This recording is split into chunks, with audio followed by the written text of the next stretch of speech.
Hai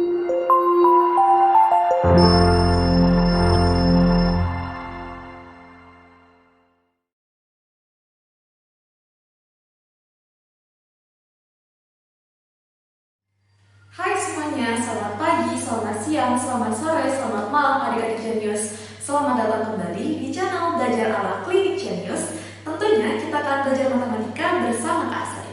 Nah, di video kali ini kakak akan melanjutkan materi statistika terkait pengukuran data. Nah, berbicara tentang data itu terdiri dari dua ya. Ada data tunggal, ada data berkelompok. Apa itu data tunggal? Data tunggal itu adalah data yang disajikan secara utuh dari hasil pengamatan atau pengumpulan data. Sedangkan data berkelompok ya, data berkelompok itu data yang sudah diolah dan disajikan dalam bentuk kelas-kelas interval yang sudah kakak bahas di video sebelumnya. Nah, baiklah adik-adik, perlu adik-adik ketahui di pengukuran data ini terdiri menjadi 3 buah ukuran. Yang pertama ada ukuran pemusatan data. Yang kedua ada ukuran letak data. Dan yang ketiga itu adalah ukuran penyebaran data. Nah, kita bahas yang pertama yaitu ukuran pemusatan data. Ukuran pemusatan data ini terdiri dari rataan hitung atau mean, nilai tengah atau median, dan nilai yang sering muncul atau modus. Oke, kita bahas rumus-rumusnya apa saja. Yang pertama tadi ya, ini kita bahas ukuran pemusatan data. Nah, di mean itu terdiri dari 3 kelompok. Nah, yang pertama, jika ada datanya itu adalah X1, kemudian X2, kemudian X3, kemudian X4, dan sampai seterusnya atau Xn, dengan banyak datanya itu adalah N data, maka rumus X barnya atau rata-ratanya itu adalah sigma ya, sigma itu adalah jumlah dari seluruh datanya. Kan kita tahu secara umum rata-rata itu adalah jumlah seluruh data yang diamati dibagi dengan banyak data yang diamati.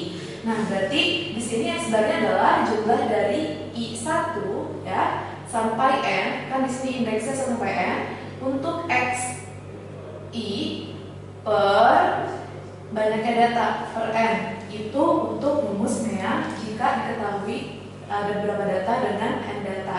Nah, yang kelompok yang kedua ya, kalau misalkan ada data pertama itu data 1 dengan frekuensi 1, kemudian data kedua dengan frekuensi kedua sampai seterusnya dengan Xn dengan frekuensi N ya. Jadi datanya dengan frekuensi itu menyatakan banyaknya data. Misalkan di sini yang satunya nilainya 1. Nah, banyak data 1 itu ada 8, berarti frekuensi 8 seperti itu ya.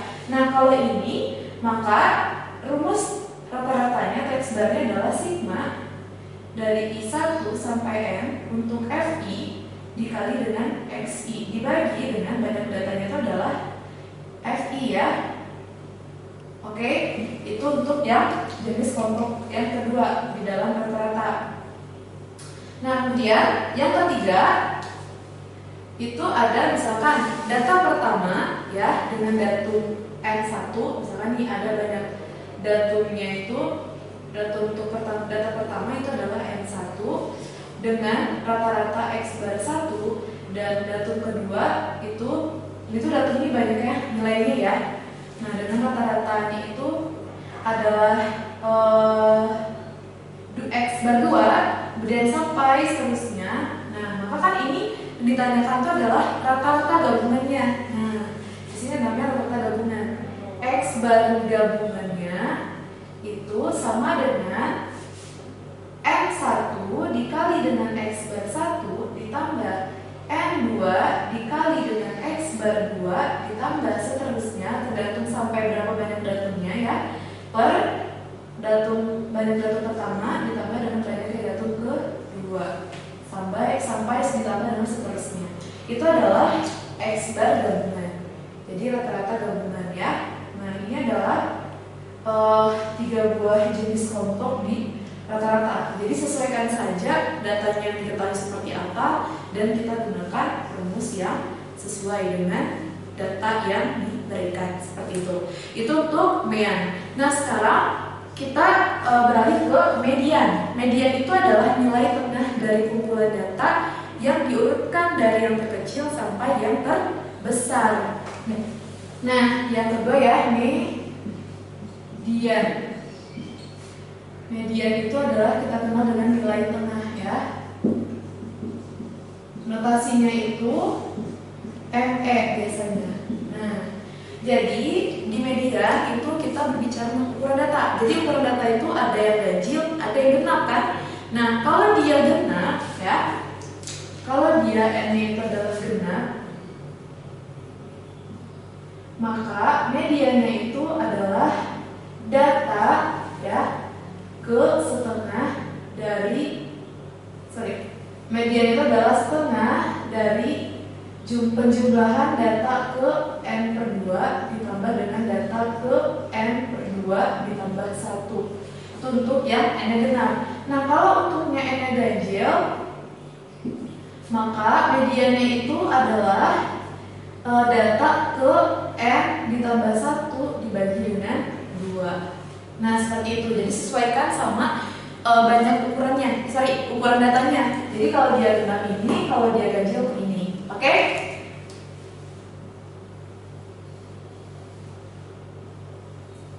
Nah, sekarang ukuran pemusatan data yang ketiga yaitu ada modus.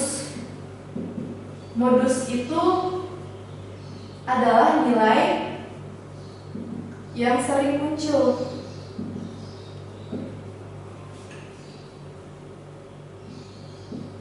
Oh ya, ini perlu tambahin ya, median itu datanya harus diurutkan ya. Data harus diurutkan dari yang terkecil dan kecil sampai ke besar, gitu ya, kecil besar. Nah, sekarang modus nilai yang sering muncul. Nah, sering muncul ini. Jadi kalau modus itu di suatu data itu bisa jadi dia tidak punya modus dan bisa jadi dia punya modusnya tunggal, bisa jadi lebih dari satu. Jadi ada 3 kemungkinan ya. Nah, jadi ada 3 kemungkinan modus. Ada 3 kemungkinan modus suatu data.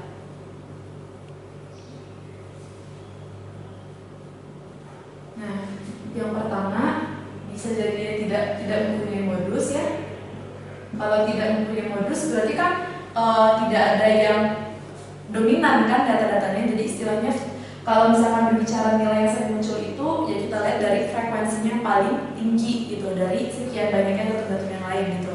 Nah, di sini yang pertama tidak mempunyai modus. Bisa jadi ya suatu data itu tidak mempunyai modus. Misalkan data itu 1, 2, 3, 4, 5. Nah, itu kan semuanya memiliki frekuensi 1. Artinya kan tidak ada yang dominan. Nah, itu disebut sebagai, itu berarti datanya tidak memiliki modus. Tapi yang kedua ya, ada modusnya itu tunggal. Modusnya 1 aja, modus tunggal ada ya. Kemudian yang ketiga bisa juga modusnya lebih dari 1. Nilai modus ya, maksudnya tidak mempunyai nilai modus. Di sini kemungkinan nilai modus.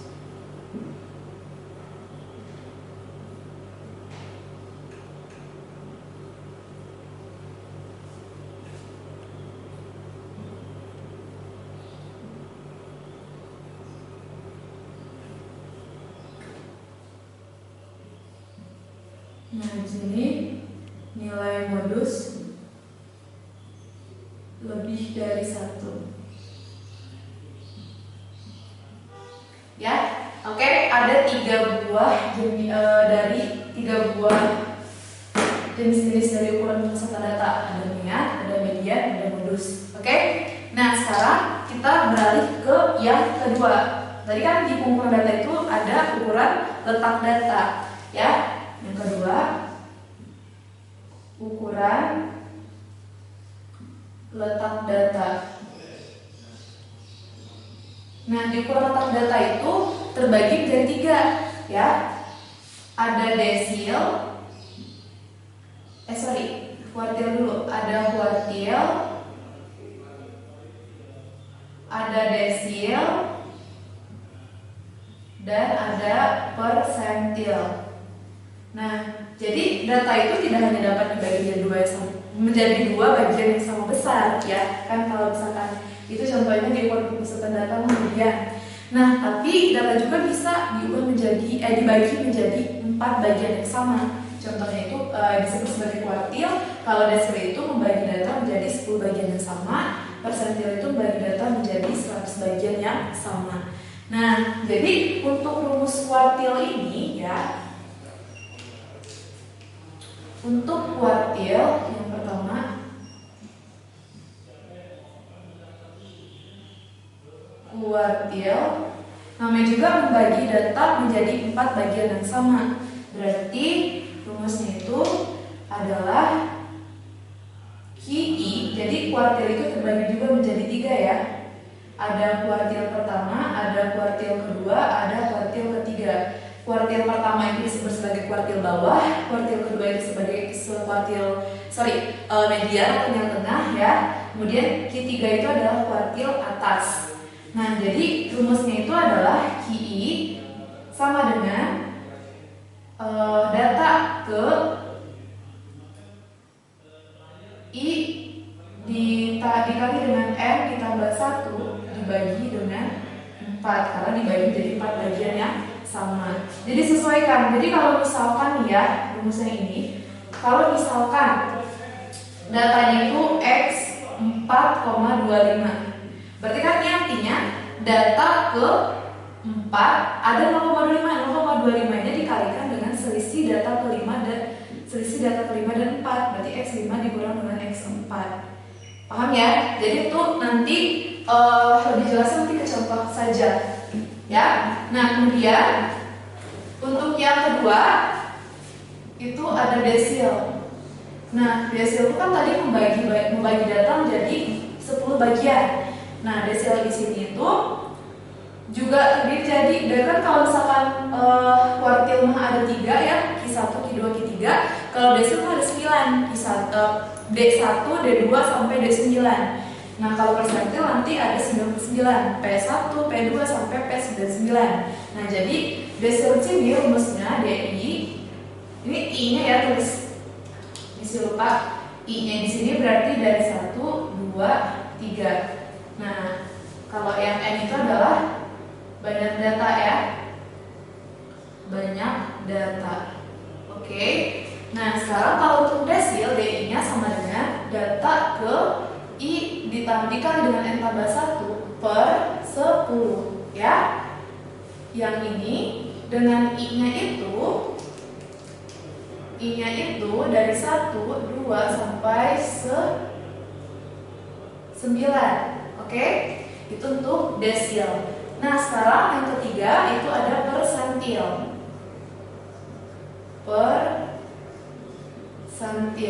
Nah, kalau di persentil itu rumusnya adalah PI sama dengan data ke, ini itu data ke ya, XI dan XI itu data ke I. Ini data ke I dikali N tambah 1 dibagi dengan 100. Oke? Nah, dengan I-nya itu adalah 1, 2 sampai dengan 99. Nah, itu untuk ukuran letak data. Oke? Nah, yang terakhir tadi kan ada ukuran pemusatan data, ada ukuran letak data, dan yang terakhir itu ada ukuran penyebaran data ya. Ukuran penyebaran data. Nah, yang ketiga itu ukuran penyebaran data. Ukuran penyebaran data ini itu untuk melihat seberapa jauh sih suatu data menyebar dari rata-ratanya. Nah, di sini ada yang kita kenal dengan jangkauan ya. Jangkauan ini itu termasuk salah satu ukuran penyebaran data. Jadi jangkauan data atau yang kita kenal dengan range. Nah, kalau range itu adalah selisih dari data terbesar dan data terkecil. Jadi rumusnya range sama dengan X max dikurang dengan X min. Jadi ini Data terbesar dikurang dengan data terkecil. Nah, yang kedua yang kita kenal dengan simpangan rata-rata. Simpangan rata-rata atau SR. Nah, simpangan rata-rata ini adalah suatu ukuran yang menyatakan seberapa besar penyebaran tiap nilai dari rata-ratanya. Nah, kemudian di sini rumusnya ya, SR itu sama dengan 1 dibagi N dikali dengan sigma dari I1 sampai N untuk nilai mutlak XI dikurang dengan X bar ya. Itu untuk ya simpangan rata-ratanya. Nah, kemudian ada yang ketiga yang kita kenal dengan namanya varians. Varians itu adalah juga sama dengan ragam ya. Jadi varians sama dengan ragam atau yang kita kenal dengan S kuadrat ya notasinya. Nah, rumus varians itu S kuadrat sama dengan 1 per M sigma dari I1 sampai N untuk selisih XI dengan X barnya dikuadratkan ya. Terus kemudian dibagi dengan N ditambah 1. Jadi N ditambah 1 ini untuk banyak datanya kurang dari 30. Kalau banyak datanya lebih dari 30, maka kita gunakan dibagi dengan N aja ya. Dibagi dengan N. Nah, sekarang untuk yang keempat ada yang kita kenal dengan simpangan baku. Simpangan baku atau kita kenal dengan S. Nah, simpangan baku itu adalah akar dari varians ya. Jadi kalau kita mencari simpangan baku, cari dulu variansnya atau diakarkan aja gitu. Atau sebaliknya, kalau mau nyari varians, ya cari variansnya aja gitu ya. Apa sih? Nah, jadi simpangan baku ini dicari dulu variansnya, nanti tinggal diakarkan dari nilai varians seperti itu. Nah, yang kelima ada namanya jangkauan antar kuartil ya. Jadi ini nilai penyebaran kuartil ya. Atau juga bisa juga jangkauan interkuartil sama aja. Nah, kalau jangkauan antar kuartil JK itu adalah Q3 dikurang dengan Q1. Berarti kuartil bawah atas dikurang dengan kuartil bawah. Dan yang terakhir itu ada simpangan kuartil. Simpangan kuartil ya. Paling kita kenal dengan SK. Nah, SK itu sama dengan setengah dari jangkauan kuartil. Q3 dikurang dengan Q1. Oke, kalau cukup segini aja ukuran penyebaran data yang perlu diketahui. Tapi masih ada yang lain juga ya, kayak contohnya itu langkah terus dan lain-lainnya gitu ya. Cuman ya ini yang sering biasanya ditanyakan di soal-soal biasanya ya. Nah, oke, kita langsung saja bahas contoh soalnya terkait pengukuran data ini. Jadi untuk data tunggal ya. Oke, untuk contoh soal pertama, perhatikan data berikut, tentukan mean, median, modus, simpangan rata-rata, dan simpangan baku, kemudian jangkauan antar kuartilnya.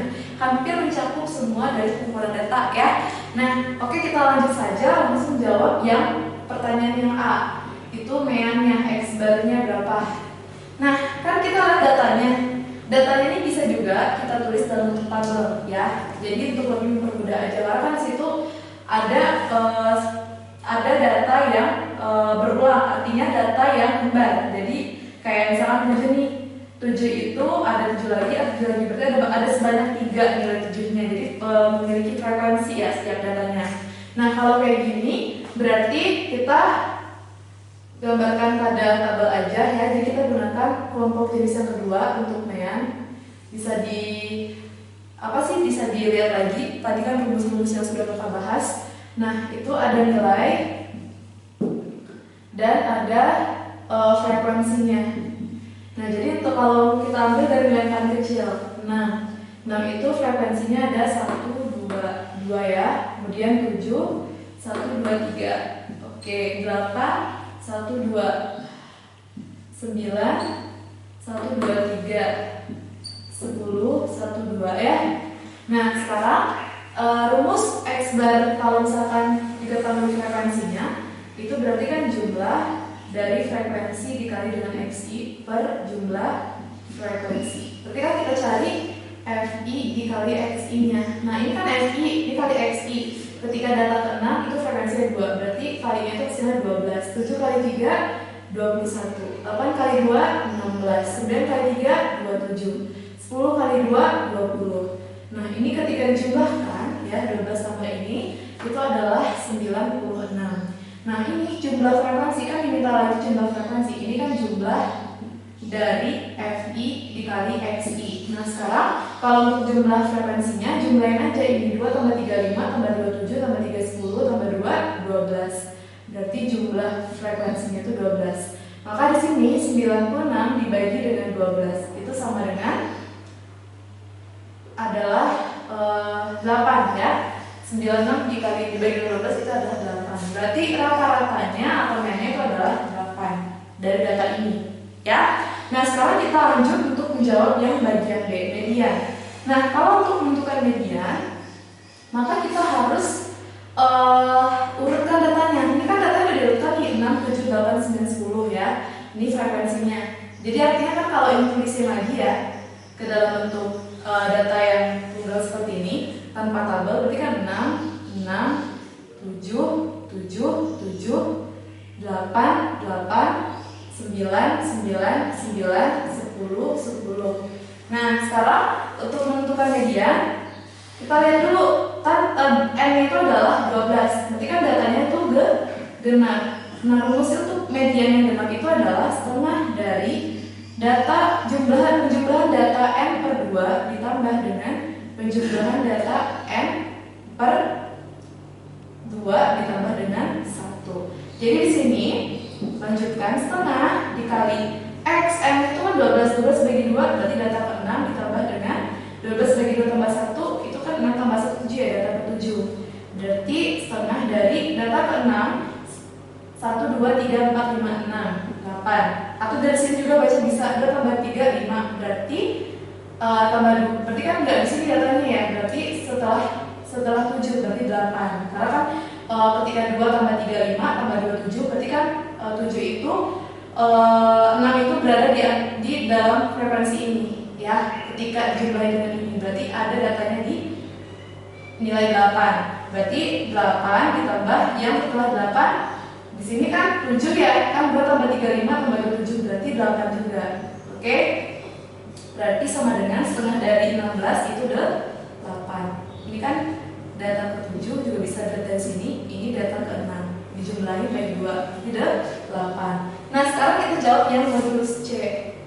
Modulus ya. Modusnya itu kita lihat di sini nilai yang paling sering muncul atau frekuensi tertinggi. Kita lihat di sini frekuensi tertinggi itu kan 3. Oh, ada 2 nilai yang memiliki frekuensi tertinggi tapi sama, itu 7 dan 9. Berarti modusnya itu adalah 7 dan 9. Berarti modusnya lebih dari 1 ya. Oke, kita lanjut yang ke D. Simpangan rata-rata. SR itu kan rumusnya 1/N dikali dengan sigma I1 sampai N untuk mutlak ya. Nilai mutlak dari XI min X bar. Nah, ini. Tapi kan di sini tuh dalam bentuk frekuensi. Kalau dalam bentuk frekuensi juga bisa kita tuliskan rumusnya. SR berarti kan 1 per jumlah frekuensi. Terus sigma I1 sampai N FI dikali dengan nilai mutlak XI min X bar. Nah, jadi di sini sama dengan ya, lanjut ya. Kita mulai dari yang nilainya 6, frekuensi 2 kan, 2 dikali 6 dikurangkan di X-nya 6 dikurang dengan X barnya, X bar itu 8. 6 kurang 8 negatif 2. Mutlak dari negatif 2 itu berapa? 2. Kemudian ditambah dengan yang frekuensinya 3, 7 dikurang 8 negatif 1 dimutlakin dikali 1. Ditambah 8 dikurang 8 0. Berarti 0 ya, mau dikali apapun pasti 0. Kemudian ditambah 9 dikurang 8 1 dengan frekuensi 3 dikali 1. Ditambah 10 dikurang 8 2 dikali dengan 2 ya, 2 dikali dengan 2 per jumlah frekuensinya 12. 4 ya, 4 tambah 3 7 tambah 0 7 tambah 3 10 10. Tambah dengan 4, 14. 14 per 12 atau 7 per 6 ya. Jadi satu komaan. Nah, ini adalah simpangan rata-ratanya. Nah, kemudian yang E ada simpangan baku. Simpangan baku itu kan kita harus cari variansinya ya. Variansinya itu apa? Rumusnya. Variansi itu rumusnya kan ini datanya kurang dari 30, berarti kita pakai ya sigma FI, kita kan pakai yang frekuensi ya. FI dikali XI dikurang X bar dikuadratkan dibagi dengan M ditambah 1. Nah, di sini lanjut ya. Kan simpangan baku itu sama dengan akar dari varians, akar dari ini. Nah, kita cari dulu variansnya ya. Variansnya kita cari dulu. Itu berarti frekuensi 2 dikali dengan 6 dikurang dengan 8 itu 2 dikuadratkan 4 ditambah dengan frekuensi 3 dikali 7 dikurang 8 min 1 dikuadratkan 1 ditambah 8 dikurang 8 0 ya, terus 2 dikali 0 ditambah 3 ya, 9 dikurang 8 1 kuadrat 1 ditambah 10 dikurang 8 2 dikali dengan 2 dikuadratkan dulu ya, 10 dikurang 8 kan dikuadratkan itu 4 ya, frekuensinya 2 dikali 4 dibagi dengan N yaitu N tambah 1 ya. Nah, N tambah 1, N itu apa? N itu adalah 12 tambah 1 13. Berarti kan di sini 8 ditambah 3 11 tambah 0 11 tambah 3 14 14 tambah 8 itu 22 ya. 22 per 13. Itu adalah simpangan ini variansnya. Maka simpangan bakunya adalah akar dari varians ya tadi ya. Nah, jadi akar dari 22 per 13 adalah simpangan bakunya. Nah, sekarang terakhir jangkauan antar kuartil. Jangkauan antar kuartil itu kan rumusnya Q3 dikurang dengan Q1 ya. Nah, di mana kita harus cari dulu Q3-nya. Q3 tadi kan rumusnya adalah data ke 3 per 4 kan I per 4 dikali N tambah 1 12 tambah 1 langsung aja ya. Berarti data ke 12 tambah 1 13 kali 3 39 per 4 atau data ke 9,75. Artinya kan ini tuh data ke 9 ditambah dengan data ke ditambah dengan kan lebihnya kan 0,75 dikali dengan selisih X10 dengan X9. Jadi selisih data 10 dan data 9. Berarti di sini X9-nya siapa? Kita di sini aja. Tadi kan 6, 7, 8, 9. 9 ya. 9 ditambah 0,75 dikali dengan ini X10 dikurang X9, ini kan X9. Ini adalah X10-nya. Dikurang berarti kan 0 kali 0,75 jadi 0. 0 tambah 9 jadi 9. Oke, itu untuk kuartil ketiga. Nah, sekarang terus di sini aja ya. Kuartil ke satunya itu data ke 1 per 4 dikali M tambah 1 atau data ke 1/4 dikali langsung aja 12 tambah 1 13 13 kali 1 13 ya. Berarti data ke 13/4. Data ke 13/4 itu adalah data ke 3,75 ya. Nah, 3,75. Di sini artinya kan berarti data ketiga ditambah 0,75 dikali dengan selisih X4 dengan X3. Nah, data ketiga itu kan 7, kan 1, 2, 3. Data ketiga, data keempatnya itu adalah 7 juga. Nah, data keempat dikurang data ketiga itu 0. 0 dikali 75 pasti 0. 0 ditambah dengan data ketiga itu 7. Berarti nilainya itu 7. Maka apa? Jangkauan kuartilnya Q3-nya tadi berapa? 9 dikurang dengan 7 sama dengan 2. Itu adalah jangkauan antar kuartilnya seperti itu. Terima kasih sudah meluangkan waktunya untuk belajar matematika bersama Kak Asri. Nantikan dan tonton video-video lainnya di Belajar ala Klinik Jenius. Jangan lupa tekan tombol subscribe dan lonceng untuk mendapatkan update video terbaru dari kita. Like juga ya video ini dan share sebanyak-banyaknya ke teman-teman yang lainnya. Oke, jangan lupa bahagia. Salam Jenius.